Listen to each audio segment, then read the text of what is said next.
Hello and welcome back to a brand new DNF1 F1 podcast. I hope that you're all doing well and thank you as always for being here. It means a lot and it's great to have you along for a bit of F1 chat and discussion as we review the Japanese Grand Prix. Now, amidst all the chaos that we saw at the Singapore Grand Prix, you'd be forgiven for thinking that maybe F1 was turning a new leaf, maybe a new pecking order was being established, or we might get a few new winners before the end of 2023.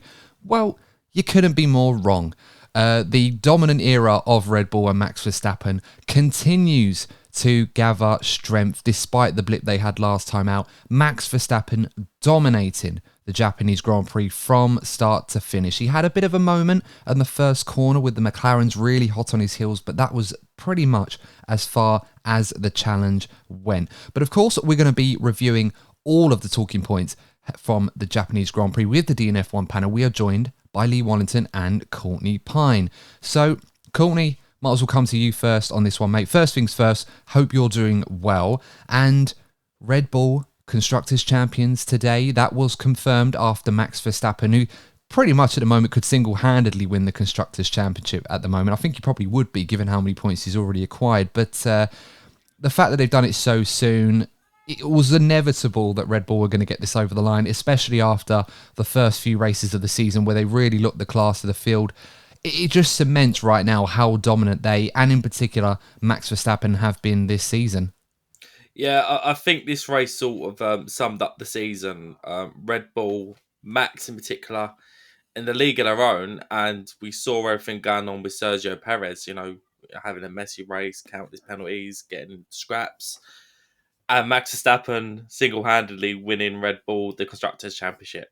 So I actually feel, obviously, they wouldn't have been happy what Sergio Perez did, but it was actually rather fitting that Max Verstappen alone won Red Bull that championship, given that he has been the guy that has carried the team to their success. Yeah, I mean, the stats speak for themselves when you talk about Max Verstappen. 24 of his 29 wins have come from pole position. I think he's got the record now for the most consecutive wins from pole position. I think it's 13, is that right, Lee? Yeah. Michael Schumacher formerly held that record. Between Verstappen and Hamilton, Schumacher's not going to have many records left at the moment, but another one falls today. And the numbers are staggering right now. And I suppose, Lee, obviously I hope you're all right as well, but I think it just goes to show that if anybody was seriously thinking that Red Bull might be on a bit of a downward spiral after Singapore, they very much shut those people up very, very quickly and emphatically with an incredible display this weekend. Oh yeah, they definitely did. They can definitely confirm there's no fallout from the technical directors from last weekend. And Red Bull were telling the truth regarding that they didn't have to make any changes to their car. No, absolutely not. I think for me, there's not that we really need to discuss that much about Max Verstappen's performance this weekend. I think the highlight has to be qualifying and, that incredible time that he put together, the mega lap. Now, I know a lot of people are probably going to listen to this and they'll probably think, well, it's easy to do that when you've got the best car.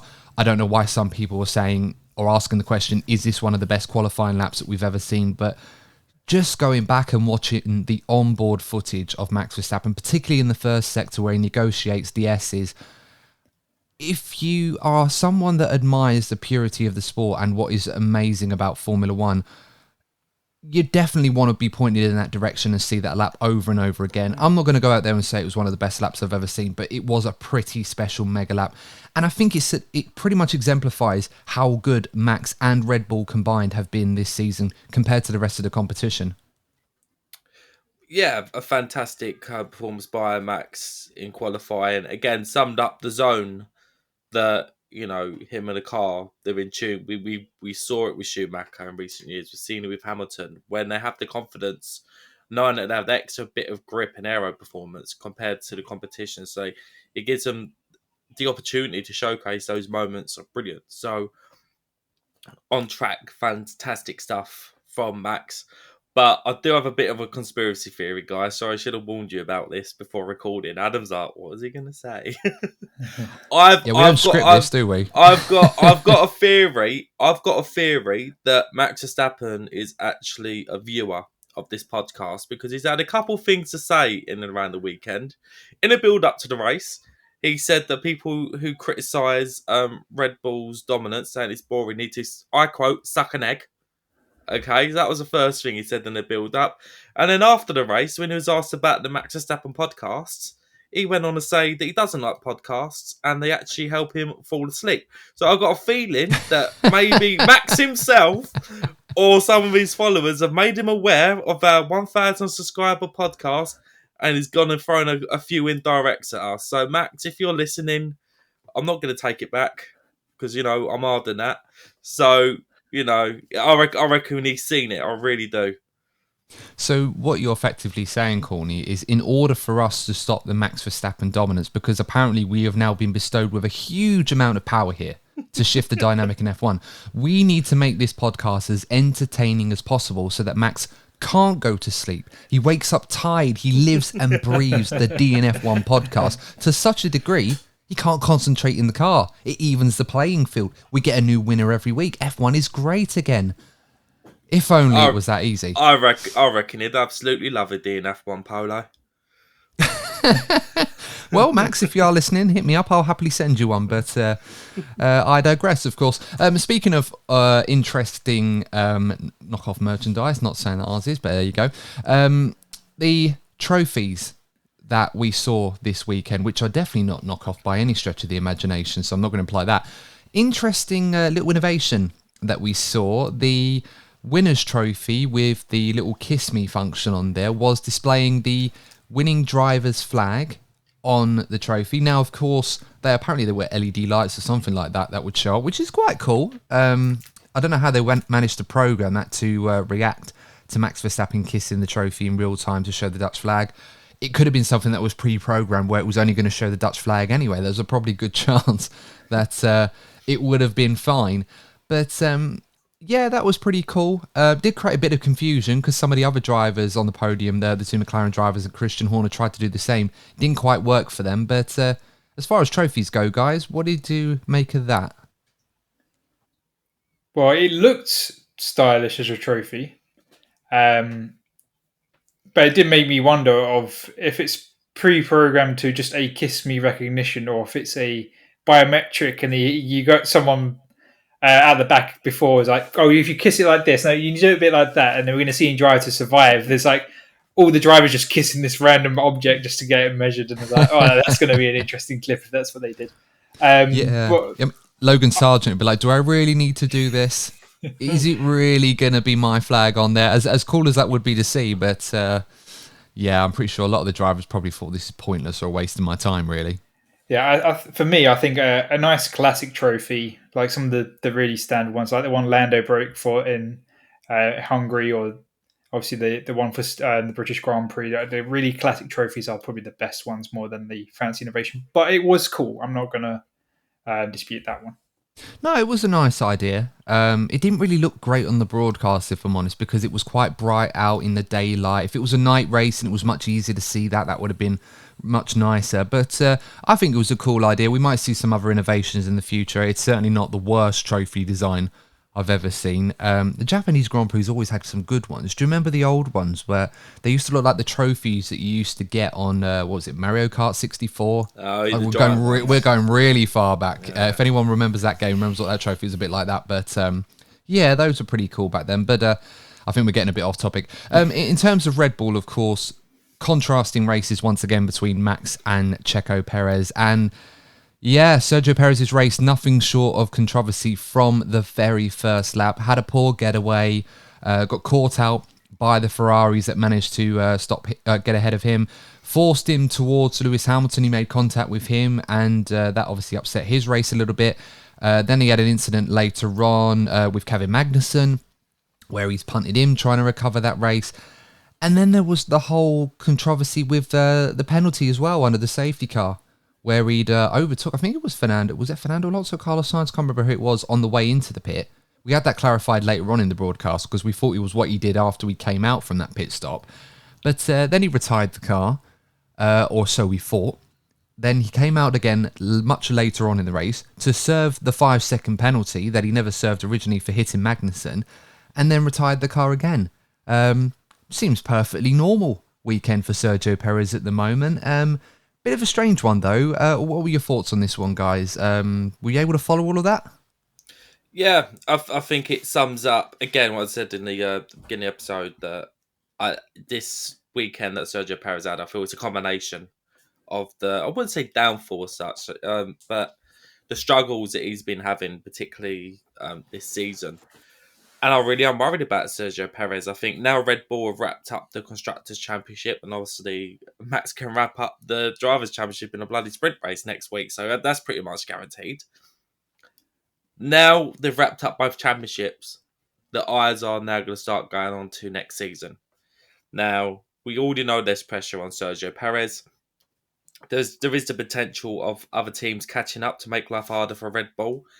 And I just think that this winter break is going to be a massive one for Sergio Perez because he needs to come out in better form. And he's also going to have to try and, be a little bit more demanding as to how he wants the car set up, because we all know that the car is set up to support Max. This isn't me going down the whole TMLH thing of attacking Max at every opportunity. What I'm saying is that you can't blame Red Bull for setting up to support Max, because look at the results that they're getting. So it's a difficult one for Sergio Perez, but it's a compromise that needs to be made, because if not, and this continues, he's going to find himself out of that Red Bull seat very fast. Yeah, very much so. The gap between Perez and Hamilton right now is 33 points. Now, Perez is the only other driver that can win the Drivers' Championship right now. As you rightly pointed out, Courtney, this could be very much over by the end of the sprint race in Qatar in a couple of weeks' time. Or at the very least, it will be over by next weekend anyway, after the Grand Prix. So the pressure is very much on Sergio Perez to get out of this funk that he's been having for a large part of this season, ever since the Monaco Grand Prix, you could argue, and make sure he finishes P2, because last season he missed out narrowly against Charles Leclerc, and I'm sure Red Bull would have been a bit frustrated about that. This season, whilst it's widely believed at the moment that Perez will not be in this Red Bull beyond his current contract, it's certainly not going to help his case, not just at Red Bull, but wherever he tries to go next, if he's not able to consolidate P2, especially in a season where he has been driving, despite the difficulties he's had, he has been driving one of the most dominant cars that we have seen in F1 history, certainly one of the most dominant in the modern era. So, Lee, what has Checo got to do to get out of this current funk? It just feels right now he can't do anything right. I think at the moment, as Courtney already said, there's a lot of pressure on him, and I think he's too much in his head at the moment, which isn't helping. Obviously, this weekend, AlphaTauri obviously announced their drivers for next year, which implies that they're reviewing Daniel to replace Sergio for 25, or even worst case, we know Red Bull are quite happy to swap drivers mid-season. So that the fact that Daniel was confirmed, that's extra pressure on him. And I think he just needs to. For Sergio, the winter break can't come quick enough, and it's just how he gets his headspace. Otherwise, he's going to have a horrible season next year. He's probably going to have a horrible for the rest of the season. I mean, I really like Sergio, and it really hurts to see him had such a messy race that no driver in Formula 1 deserves to have a messy race. Obviously, you have some of the best drivers in the world, but it was almost embarrassing, his performance today. It was someone of Sergio's caliber, and we know he can deliver better, and obviously Red Bull know that. So it's in their interest to help him get into a better headspace. But when your teammate's Max Verstappen, that's very hard to establish. Can I just jump in as well? Because I forgot to mention it before. You made a really good point there, Lee, about the dominance of the Red Bull and how really we should be expecting more from Sergio. I know for certain, I'm going to come back to you, Adam, and ask you a question. During Schumacher's dominance with a Ferrari, did Schumacher beat Barrichello 10 times in a row? Because I'm pretty sure that Lewis didn't beat Valtteri Bottas 10 times in a row. Because I just feel that kind of beating your teammate that much when you've got clearly the fastest car, I can't remember seeing it happen. I haven't got the numbers with me. You'd have to ask our friend Virtual Statman Sean Kelly that one. He'd be much quicker to respond to that than I would. But I can't say off memory I saw Schumacher, even in his pomp, beat Barrichello that many times in succession, or as emphatically as Max Verstappen is beating his team. It's almost like they're driving for two different teams right now. And people say, oh, well, the car favours Max more than Checo, and that's understandable. It probably does. But again, we always say that, in support of Max, because Red Bull are always going to back their best driver, and they're always going to set their car up to suit the needs of their better driver, because you want to maximise the result. Any team that goes into a Formula 1 weekend and they have to pick which setup to go for, the one that suits their better driver or the one that suits the other driver, if they go the other way, they're idiots. They're not. They shouldn't be in the sport. And I don't mind saying that, because I know that the people that actually know what they're talking about when it comes to Formula 1 will agree with me on this point. So I don't think it's harsh at all to suggest that Red Bull are being unfair, or Red Bull are being unfair on Checo by doing what they're doing with Max. And you can see the results speak for themselves. I mean, look what Max is doing right now. Why would Red Bull not do what they're doing with him at the moment? But I think what's annoying me with Checo right now is that I understand things are difficult for him. He's had a hard time. Things have been said about him, some of which have been, difficult to swallow, and some have been very unfair, of course, but that's a separate matter that we've addressed in the past already. But at the same time, it's not even a case where he's not delivering the poor performances for his team. He's starting to wreck other people's races as well. And he did this last week in Singapore when he punted Albon and he hit someone else as well. And, all right, I'm going to forgive him for what happened with Hamilton at the start of this race, because I think he was just put in a position because of his slow start. He didn't expect Carlos Sainz to go in the middle there, even though there was a gap. So, give him the benefit of the doubt there.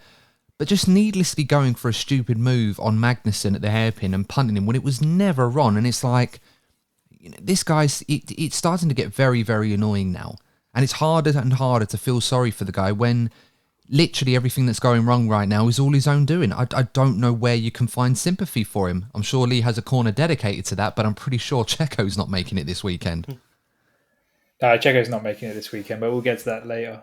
But yeah, he's definitely needs to step up if he wants to stay in Formula 1 long term, really. Yeah.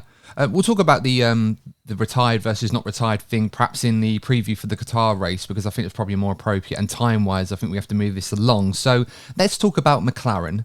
And Lee, first of all, congratulations on your prediction. Turns out it wasn't so bold after all, but well done nonetheless with a double podium from McLaren. Oscar Piastri, in addition to Lando Norris with another P2, getting his first ever podium in Formula 1 amongst some other great Australian drivers as well, the likes of Ricciardo, of course, Alan Jones, former F1 world champion, Mark Webber as well, amongst others that I haven't already mentioned. And it's a really, really good day for McLaren. I think some people may have felt that despite the rise of McLaren, particularly just before the summer break, it kind of teetered out a little bit. I think some people felt perhaps it was almost a false dawn, if you like, or it was very short-lived. But McLaren very much turned up with a lot of upgrades that they put on from Singapore. Perhaps they weren't able to extract the maximum out of that package because of the unique characteristics of Singapore, despite Lando getting a P2 there. That being said, obviously a great drive from them.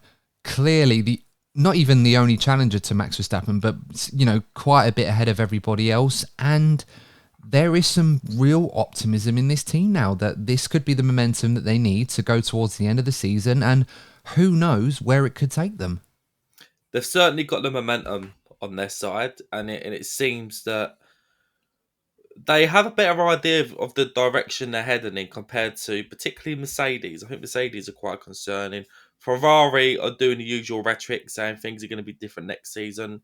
Again, time will tell. But McLaren seem to be doing their talking on track. They've got a development strategy that seems to be really working for them. They took the pain earlier on in the season, and this is a debate that we had about several teams, whether they should take the pain earlier on in the season to give them more understanding. And this is certainly working for McLaren. And I think Lando Norris's radio message after the race was interesting. I might be reading a little bit too much into it. Might have been where he was happy, the adrenaline was kicking in after the result. He's very happy with the result, and he said, "Right, great stuff, guys. Let's get after Red Bull next season." And that's the type of mentality that you want to be seeing. And actually, the type of energy that's been missing from McLaren for a very long time. They've had a big management change over the last few years. They've brought in some great personnel. I personally hope they bring their challenge next year because I feel that both Oscar Piastri and Lando Norris have so much to offer to this sport, and I want to be seeing these lads challenging for race wins next season. Well, I think at the very least, even if Red Bull and Max Verstappen are dominant again next season, if Checo doesn't improve his form to where he was early in the season, if one team gets it really right, even if they're second best and they're a long way off Red Bull still, there's a Constructors' Championship up for grabs there. Mm-hmm. You know, I don't think that can be taken for granted. I mean, I'm looking at the championship standings, and as I said, I don't want to keep knocking Checo, but I'm still incredibly surprised that he's still P2 and by still some margin, given how post Baku his season has been. It amazes me. But that being said, there is still a lot up for grabs for a team that can get it right, and McLaren are very much showing that they could well be that team going forward that could become Red Bull's biggest challenger. So I don't blame Lando Norris for aiming that high. Lee, obviously we've got to talk about Oscar Piastri as well. Good job in qualifying, getting it on the front row of the grid. Very close to overtaking Verstappen at the very start of the race. It was almost a bit of a Prost Senna moment from 1990, for those that remember that in particular. But otherwise, a well-controlled race from him. And whilst he was quite a bit away from his teammate, I think this was the performance or the result that his season has very much deserved. He's been very unlucky at times, and he's been really very much up there, but can't fault him today, and I think he'll be delighted with that one. How good is it to see Oscar Piastri really show himself this season and being rewarded with a brand new contract as well to boot? Yeah, it is rewarding to see. As you already alluded to, he's had a few chances of getting on the podium and they just haven't worked out for him. So it is good to see that he's finally managed to get on that top 3 steps. Or admittedly, he's only third, but he can work on the other 2. He's still got the rest of his career to work on. I'm sure it's going to be a long career to achieve the other 2 steps. But it's really enjoyable driving. Obviously, there was a bit of concern part in the race where Lando was complaining, Oscar was holding him up. But a bit of team communication resolved that issue, and then obviously Lando opened up that massive gap. But it was a really brilliant controlled drive from Oscar overall. And he didn't get gobbled up by the other teams that obviously you think of the last chance they nearly had a double podium in Silverstone. Oscar was unfortunately gobbled up by the other teams later in the race, but Oscar held his own and he got there. And he can build that and take his confidence into the future races, and you can just see him go strength to strength, I think, for this season. And if, as you both already mentioned, McLaren are on a better point next season, not that they're bad already, but next season you have a really confident Oscar in that team, and I think it's going to be really enjoyable to watch. Yeah, I'm going to be a little controversial here and raise an interesting question, because I saw this touted throughout the weekend. It was mostly focused after qualifying, but Oscar Piastri today finished, what was it, around 17 seconds behind Lando Norris, and also he had the added advantage of pitting under the virtual safety car, which was timed to perfection, but of course perhaps a little bit early on strategy, and he might have paid the price for that a little bit later on with the tyre situation. We saw that with Lando obviously being much faster than him towards the latter stages of the race. But with Oscar Piastri's rise in 2023 and being rewarded with the contract extension that he's got on McLaren, and I think he thoroughly deserves it. I think he's been incredibly impressive. And, you know, with all that being said and how close he has been able to run Lando at times, particularly over one lap, does this strengthen Oscar Piastri's position in the F1 paddock, or does it weaken Lando's in terms of, because we always hold Lando to such a high standard and we always praise him glowingly and say this guy could be a future world champion in F1, he's showing all the signs of it. But is Oscar Piastri also doing the same thing to a certain degree? Or is Oscar Piastri just doing what he should be doing and actually perhaps we're overrating Lando maybe? What do you guys think? I think it's more of a reflection of McLaren's mindset, to be honest. Look, we all know that Lando Norris has actually started to reference moving to other teams. He hasn't made a direct reference, but he has spoken glowingly about other teams, and he's reaching that part of his career now where, look, we've got to remember, he still hasn't won a race yet. Obviously, Red Bull have made it difficult for anyone else to win races, but Lando is still yet to win a race. and he'll be keeping an eye on McLaren's development over the next year. And I do feel that, hypothetically speaking, if McLaren were to fall back next season, I do think that Lando would be looking for a move elsewhere. I've been saying it for a while now. I think that Lando Norris will be keeping a big eye on the Red Bull situation with Sergio Perez, because, again, Red Bull were looking at Lando Norris to join AlphaTauri when he was still in F2. So there's already an admiration for Lando Norris from Red Bull, and we know that Lando gets on fairly well with Max Verstappen. So I actually think that McLaren are thinking long term. Maybe they're thinking Lando is our team leader, but if he was to move on in 2025, we want a new leader, and I think they are building Oscar Piastri up to be the long term leader at McLaren. What about you, Lee? What are your thoughts on this? I think it's Oscar has the potential to be a future world champion, the same as Lando. Mhm. And obviously there are different points of their career right now, but I don't think it's a disservice to either driver to say that they are future world champion. We're not. I think Oscar's more underrated because admittedly he's still a rookie, and Lando's had a few seasons to become a bit more experienced, obviously. But it's not a disservice to Lando saying that Oscar's a future world champion either. I mean, it's a great position being as a team that you have two drivers that are performing at such a high level. Admittedly, one's still a rookie, high level, that could be a future world champion rather than having a driver that keeps spinning it in the wall or causing lots of damage to your car. It's a really good place to be as in a team. And as Courtney already said, they may be thinking that they may lose one of these drivers in the future. So having two brilliant drivers means you've always got that backup if one happens to leave.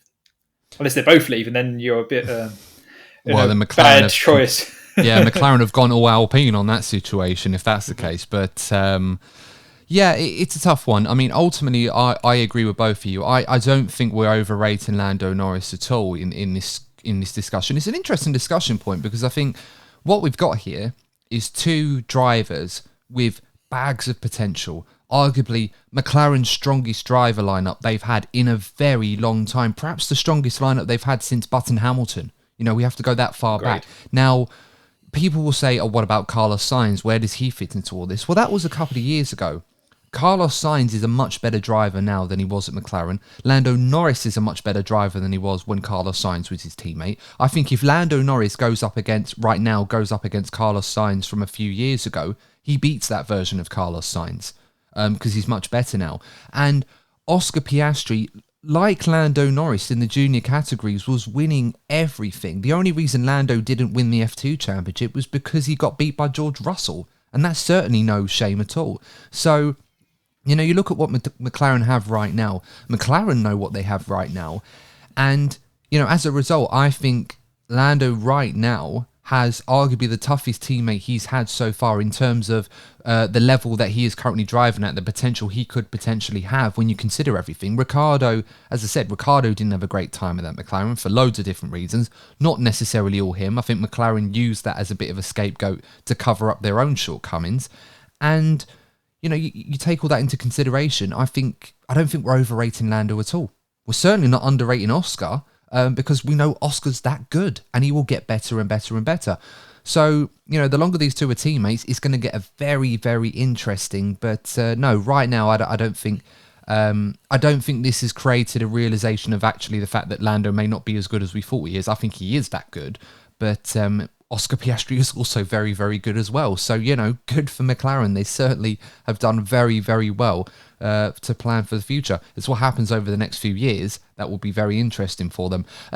Moving on, because we probably should move on as well, to brief one on Ferrari. I don't think there's too much we can say about them today. Charles Leclerc P4, Carlos Sainz P6. Again, since Zandvoort, Ferrari have been very, very good. McLaren a little bit too far ahead of them on pace this weekend, but I think, you know, some of us, Lee especially, would have predicted that one, so no surprise there.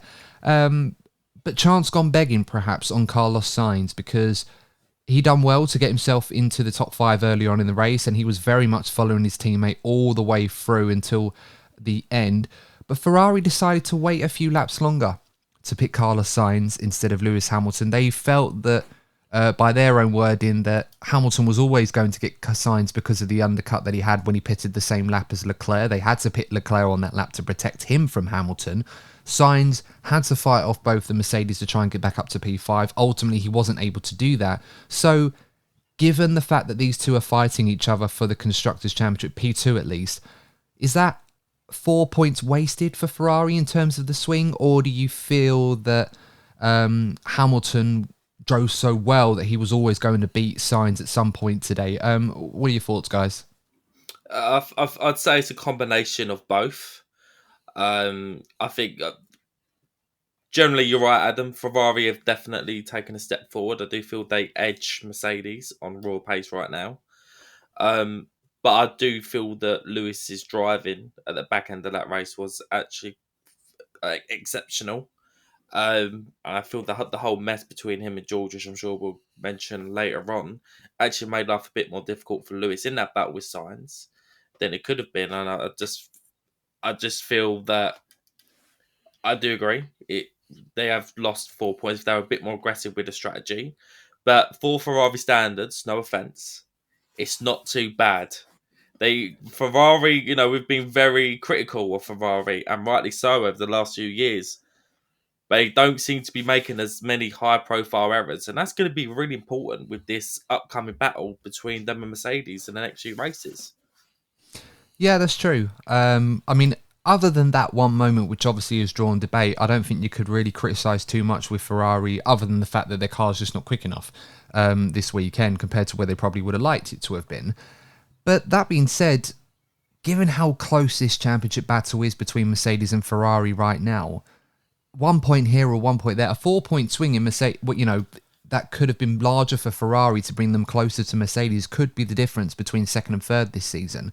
So you have to really judge these split moment decisions with the utmost scrutiny, really, depending on which way they go.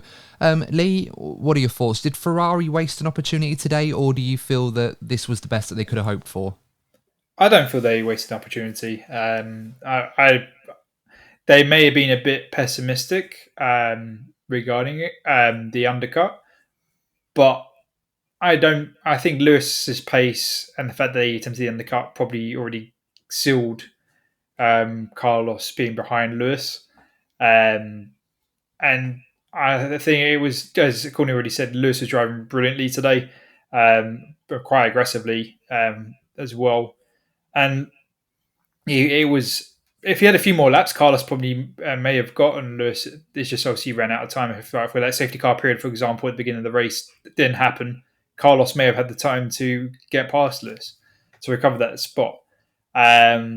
I don't think it was a wasted opportunity from Ferrari. It's just unfortunate for him that the Mercedes managed to get one strategy choice right that obviously gained them those points. It's a tough one. I'm going to be uber critical here because I feel that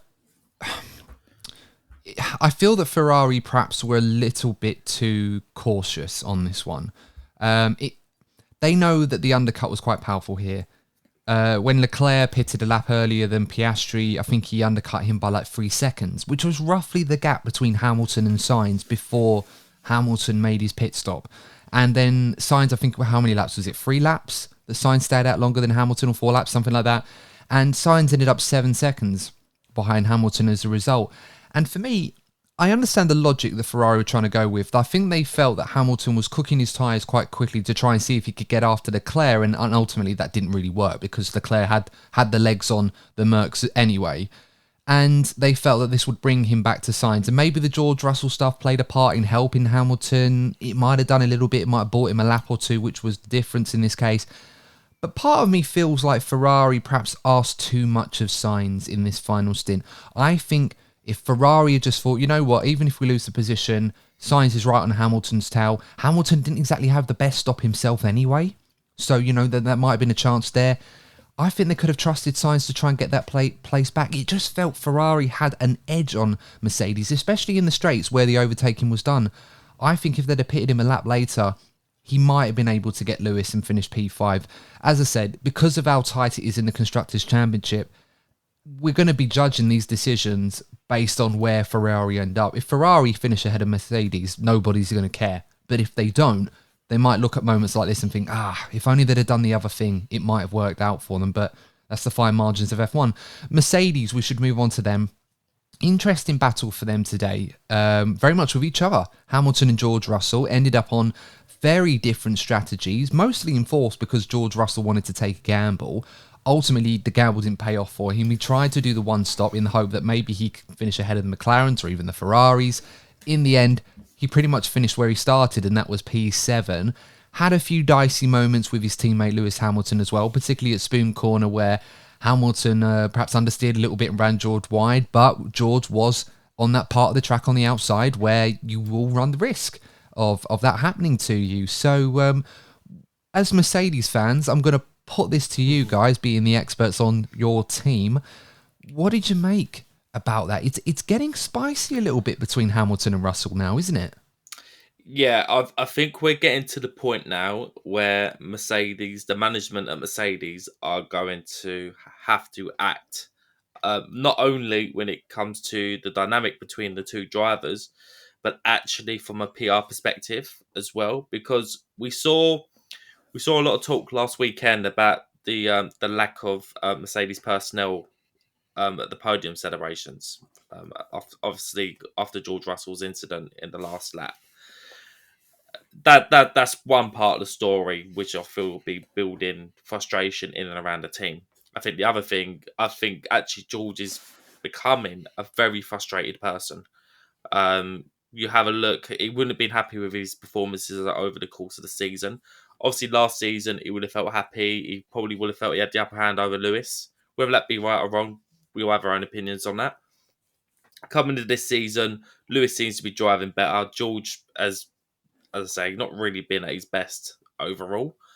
After the summer break, George Russell's qualifying performances have improved. He's probably thinking, okay, get myself into a bit more of a stride here, particularly in qualifying. Let himself down massively in the last lap. Let's be honest, he become a meme. He was a laughing stock of the F1 community. Whether that be right or wrong, again, he was. And I think he's carried that into this weekend. And he's got and the battles have obviously built up between him and Lewis. And obviously, I think Toto Wolff wasn't present this weekend, was he? I think we've got to bring that into the conversation as well. But yeah, I think I am concerned about where this dynamic goes, because if Mercedes are going to challenge Red Bull next season, if they somehow get that deficit back, they're going to need both drivers to really be on it, because even if Mercedes do catch up, or they're still in competition with the likes of Ferrari, McLaren, even Aston Martin, their biggest strength this season is that they've got two class drivers, and it could be what propels them to second in the constructors. If they start squabbling, like we've seen obviously famously with Lewis and Nico Rosberg, it could cost them dearly. So it's something they really need to sort out. And that's a good comparison, Courtney, because obviously it wasn't as feisty and as fiery, and there wasn't as much on the line right now as there was back then between Hamilton and Rosberg. I can't help but feel to a certain degree that there are certain elements of this battle between Hamilton and Russell that does emulate or draw parallels from what we saw between Hamilton and Rosberg. I mean, this one has been a bit of a slow burner throughout the season, but there have been key moments, I think, throughout the season that perhaps have been brushed off a little bit, but they have created some tension at Mercedes between the two. And maybe we're starting to see it boil up a little bit more often than not. I mean, of course, we had Spain, that incident between the two in qualifying where they got in each other's way there. I'm not going to imply who was at fault on either one. So if anyone's listening to this thinking, oh, you're wrong, it was this one and this one, I'm not doing that. I'm just stating out the incidents. The one at Belgium as well.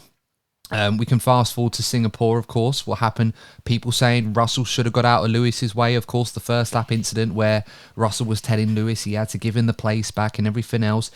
And now we fast forward to what happened today at the Japanese Grand Prix. They had a few moments, got very close between them two. And Lee, as we've already pointed out, whilst there's not a massive amount on the line in terms of the ultimate honours, there is still the fight for P2 this season with Ferrari that Mercedes, considering they were in such a position of strength, probably from the Spanish Grand Prix onwards for that P2 spot, you really don't want them to throw that away now out to Ferrari, because they're two drivers who are still the best pairing on the grid right now, can't seem to race each other, or they get to a point where they're costing each other points right now rather than the opposition. I mean, George Russell said it himself. Are we racing each other or everybody else? Yeah, I think as Toto Wolff wasn't there, he'd be quite annoyed how this weekend went. I don't. Obviously, it's very annoying for Mercedes that the gap has closed to Ferrari. Obviously, from our perspective, it's going to be fun because we're going to get some juicy racing between Ferrari and Mercedes for the rest of the season. But it's definitely a concern that Mercedes may lose this advantage. And you think if 2 or 3 points one weekend, 2 or 3 points one weekend, it may go to the last race, and all of a sudden it's a final showdown between the two teams for P2. But I think it's the drivers obviously being self-interested because that's what they're obviously to do. I think there's a lot of posturing within the team at the moment. I think Courtney hit the nail on the head there. George is frustrated. He's frustrated that the car isn't performing what he wants to do. He's frustrated that Lewis seems to be beating him more often than he was last year. He's frustrated that his peers have had more success than he has. And it's just boiling up a bit. And obviously the impatience of he wants to be at the front. He wants to be in the championship fight. And Lewis is obviously trying to assert his dominance of this is my team, do as you're told sort of thing. And it's a really interesting dynamic. And if they hold on to P2, if Mercedes get into a championship fight, it's going to be a really juicy dynamic that they're getting so juicy now. You just imagine a title fight. I think it'll be even worse than a Nico and Lewis, to be honest. I mean, you end up in an awkward position here where what is the solution to address this problem? Because, as I said, we're talking today about P2 in the Constructors' Championship.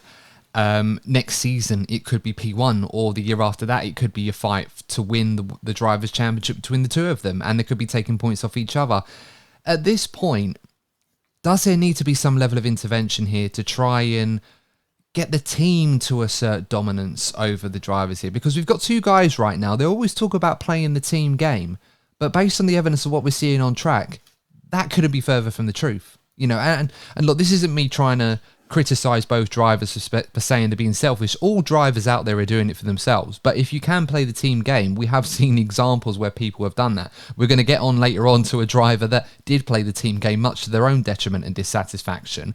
But it does feel right now it's going to be critical. But if it's Toto Wolff that has to step in to try and say, look, I know you have won all of these world championships and race wins and everything else, and you deserve to call the shots and do everything else, and the other side you've got the potential future of this team, someone who's got high potential and that Mercedes can't afford to lose right now because a rival will benefit from this and pick them up. Almost got to bash their heads together and say, look guys, you've got what you've got, but you are driving for this team and you have to make sure you either work together to get this done or almost read the riot act to some degree. I mean, what do you reckon? Is that required, or do you think Mercedes just need to keep continuing to let things play out and hope that they don't take each other out at some point? I think they need to set some boundaries now. I think it's better to set the boundaries before there is some title fight in the future. If you recall, between Lewis and Nico, especially after they started having some regular clashes on track, Toto was furious. I think it was I think it was Barcelona when they took each other out. And basically, he said that neither of them are better than the team, and he'll get rid of them both if it came to it. Obviously, I don't think we're at that point yet between Lewis and George. But if he set the boundaries now, then obviously you're starting to set that future teamwork into the future, and I hope it calms the mood at least until a title fight. I think it's better to do it now than leave it till later and it blows up in Mercedes' face.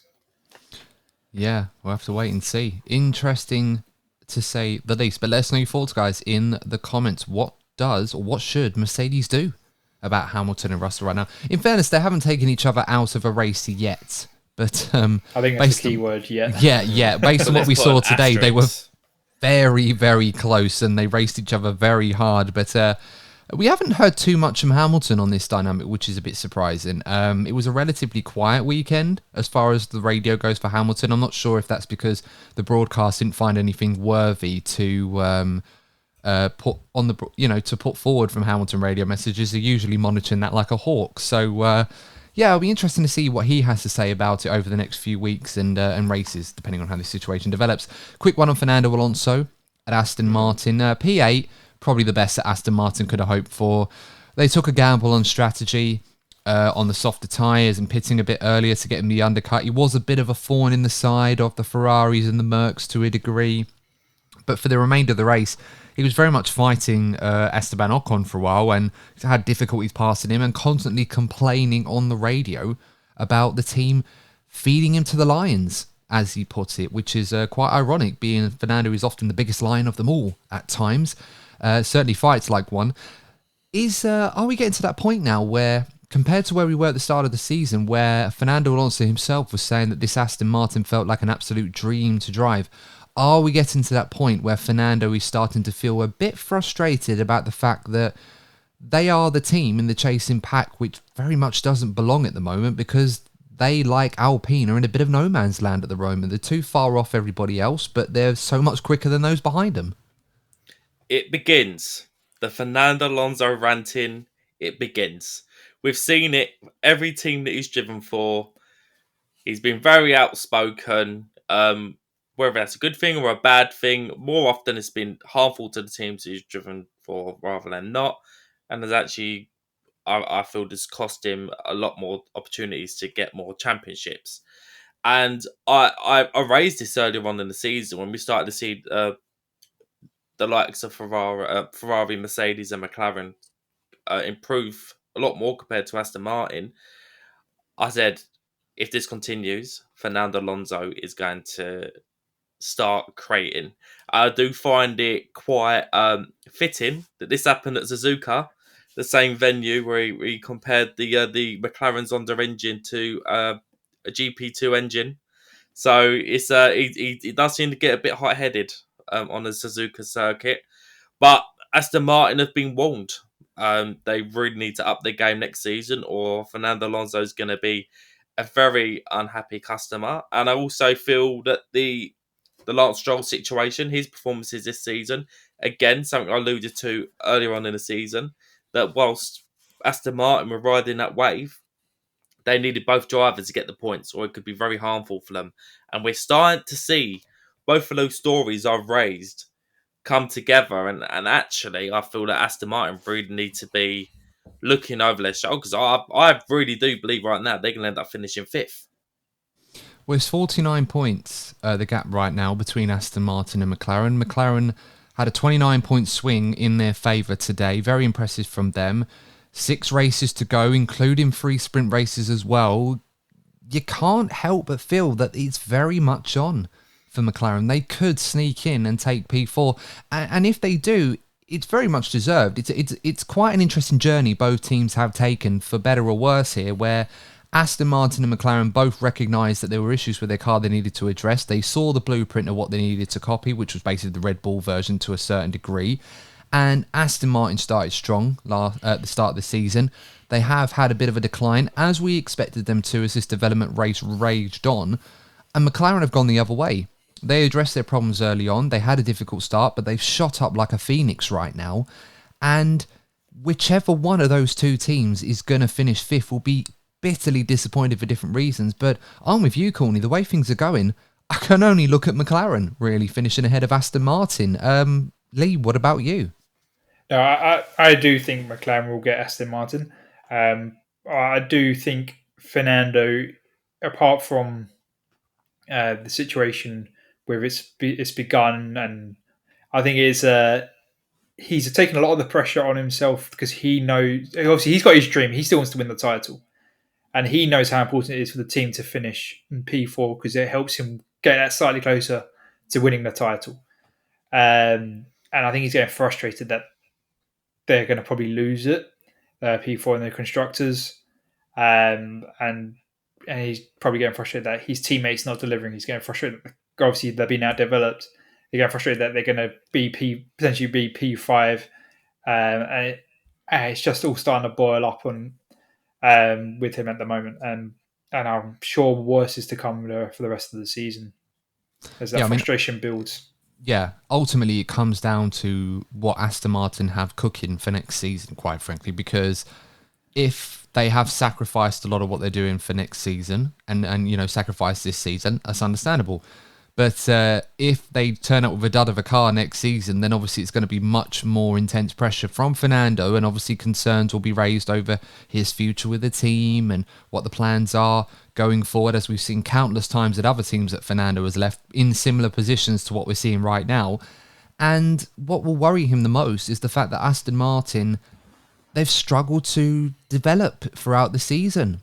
And he's seen that McLaren, a team he used to be a part of, have found ways to do that themselves and have continued to get stronger and stronger and stronger. So it really does raise questions right now. And Fernando, you really do feel this is his last chance saloon. If it's not going to happen here, it's not going to happen at all for lack of a way of trying in his mind. So we'll have to wait and see how that pans out. But not good period for Aston Martin. And we're not even going to get into the other car, what's going on there, because we've said it over and over and over again. There, so I don't think we need to address that one.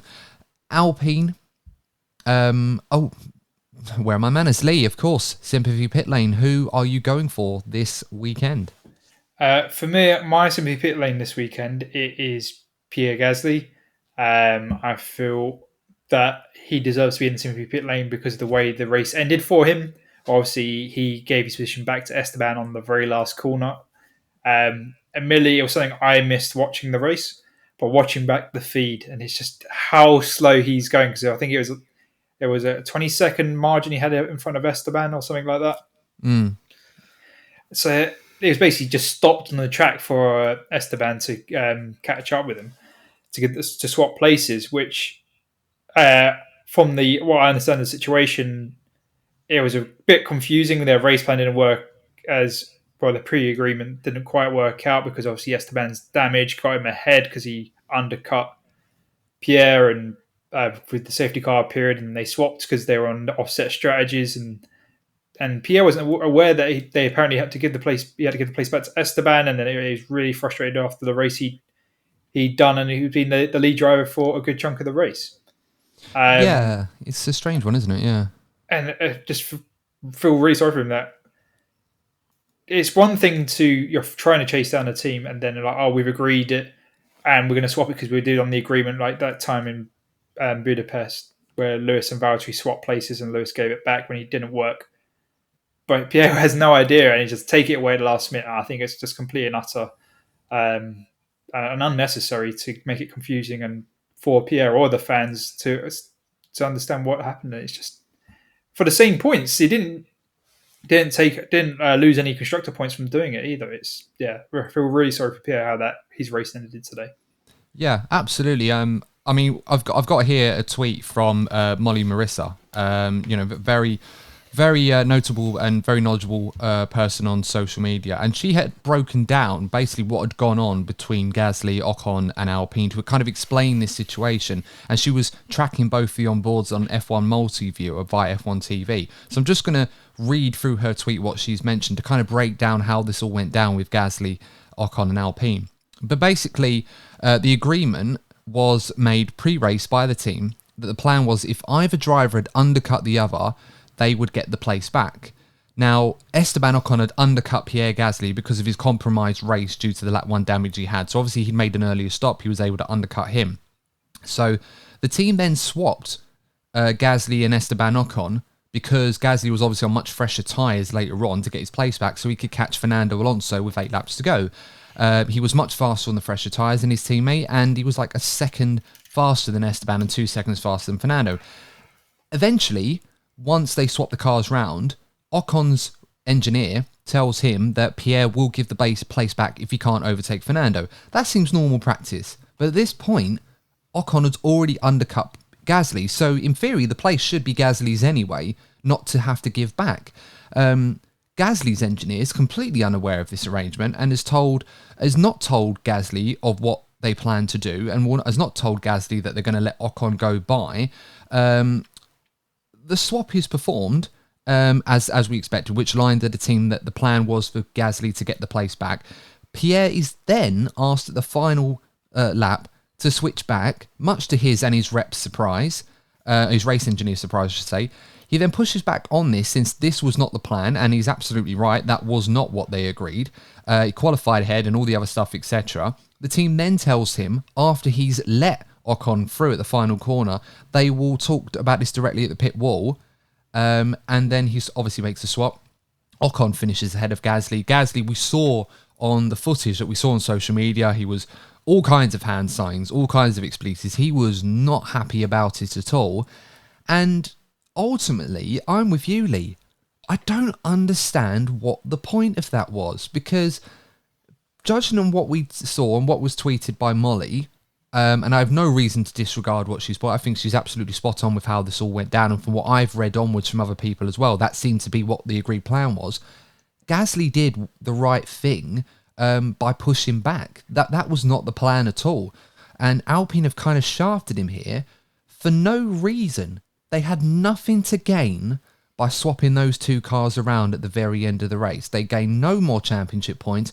All they've done, whether they meant to or not, is now create tension between the two drivers. And let's face it, this was a rivalry that didn't need any more tension going into it than it already had. And the two drivers, to a degree, have managed it rather well, despite all the expectation it was going to blow up. And now Gasly is going to be peed off with his own team for basically shafting him and not following the agreed plan. And how many times have we seen in the past where team dynamics get broken up because the team go against what was pre-agreed, and then they say, oh, we'll talk about it afterwards. I got a feel for Pierre Gasly. It was ridiculous, quite frankly. And as you said, Lee, I don't think it would have made a blind bit of difference if they didn't swap the cars back around. Ocon might have had a little tiff, but you know what? You weren't that good on the day. Gasly deserved to finish ahead of him. Yeah, very much so. Gasly had a brilliant race, which is why I really do feel for him. Thoughts, Courtney? I just think this sums up where Alpine are as a team at the moment. We've seen throughout the season terrible mismanagement. You've seen many people leave the team. There seems to be a chaotic atmosphere, and again, I feel that they're potentially, what you said there, Adam, you've hit the nail on the head. They're potentially jeopardised probably the one saving grace for Alpine season, which has been the dynamic between the two drivers. 99% of us expected them to have a fiery working relationship, and they've managed to get some points for the Alpine team, which frankly they haven't deserved because they haven't done enough this season. And you're right, they've potentially jeopardised that relationship, and I just don't really like the direction that Alpine are going in and not really seeing much positivity around it. And as you both said, this has probably only made it even worse. Yeah, I mean, the two drivers have been pretty good for the most part the second half of this season. Ocon was very unlucky for Singapore for having his gearbox issues. Gasly has been much more the Pierre Gasly that we know and love and we expect in terms of what he's able to deliver. I just think this was pointless. I just think there was absolutely nothing to gain, and it could light a match under all of this right now, which I'm sure nobody at Alpine wants, but they only have themselves to blame. It's very much Alpine at the moment, pretty much what we expect from them, and pretty much sums up what's been going on off the track as well, if we want to bring that element into the mix as well. So very strange thing going on there. Let us know your thoughts on that one, guys. Were Alpine right to instruct Gasly to let Ocon overtake him at the end of the race, or should they just left them in the order that they were already in? A quick one on AlphaTauri. They have announced their driver lineup for next season. As Lee mentioned earlier, they are retaining Yuki Tsunoda and Daniel Ricciardo. So what are your thoughts on that one, guys? We expected that to be the most likely lineup, but do you think it's the right decision? I think it's the right decision. Yuki deserves to be in the sport. I think, as we've said in previous episodes, he had to step up this year, and he has, and he's done brilliantly. So fully deserves his seat for next year. And the other seat is obviously Red Bull thinking of their future. And obviously, it's ironic for a team that's supposed to bring in the junior teams to evaluate, train, and develop that have brought back one of their original team members from over 10 years ago. for their future again, because it's obviously about evaluating Daniel to see if he deserves to be in the Red Bull team to be Max's teammate again, instead of Liam. But Liam has plenty of opportunity and time to develop. But Daniel, it's very much his last chance saloon to see if he can actually deserve to be at the top of the sport again. Yeah, I mean, Courtney, of course, Tsunoda was a no-brainer for Red Bull to want to keep him in that AlphaTauri seat. With Ricciardo, of course, if he doesn't get injured and he's continuing racing and does the performances that he was doing before he got injured, this probably would have been a sensible decision. But of course, there is the Liam Lawson element of this as well, where he now is going to have to sit on the sidelines. And based on what we've seen from Liam Lawson over the last few races, I mean, he beat Yuki Tsunoda on his own patch today on merit, and them two had quite a good battle at the early stages of the races. You can't help but feel that Liam Lawson has been a bit hard done by, given how well he's performed. I mean, out of the three, he's been the best driver following the summer break. Absolutely. It's an awkward situation, given the accident that Daniel Ricciardo had. He did well before his injury. And obviously, Liam Lawson has probably done even better than originally anticipated. So I guess it's a good thing to be awkward about, to have two good drivers or two well-performing drivers to choose over. But I feel gutted for Liam Lawson. For me personally, if F1 was a simple sport and the fans could pick who goes where, I do feel a lot of people will be wanting to see Liam Lawson go to Williams next year. Yeah, it is quite interesting. I think Red Bull's hands are kind of tied with the decision making for this one. As I said, the Ricciardo injury, if it doesn't happen, it's a no-brainer that this driver lineup would have been picked anyway, and that would just go into next year, and nobody's really arguing it. However, with, of course, the Liam Lawson situation, I can understand Red Bull perhaps being a bit hesitant to try and promote Liam into that seat for next season, especially given what they did with Nick de Vries, which obviously we know how that turned out, is an absolute disaster. So perhaps there was a bit of a reluctance there. But Liam has certainly shown more promise than what Nick de Vries did in that one race. Liam has had a few more races, so it's certainly not been a fluke. He's been getting better and better and better. He was impressive again this weekend. Perhaps not as quick over one lap as his teammate, but he was where they wanted him to be. And in the race, he did a very good job and beat his teammate on merit. So I don't think you can argue that Lawson doesn't deserve to be in F1 next season. I just think that the dynamic that Red Bull have right now and the position that they are in with contracts and the current drivers that they have probably left them with very little option than to just stick with what they have for 2024. 2025 will be different. I think Lawson will definitely be in Formula 1 by 2025. But of course, there is that one seat at Williams. Now, whilst what I've been hearing on the rumour mill, and a lot of people that know a thing or two about how these things work in F1 have been claiming or implying that it's likely right now that Logan Sargent will still be in that Williams seat in 2024.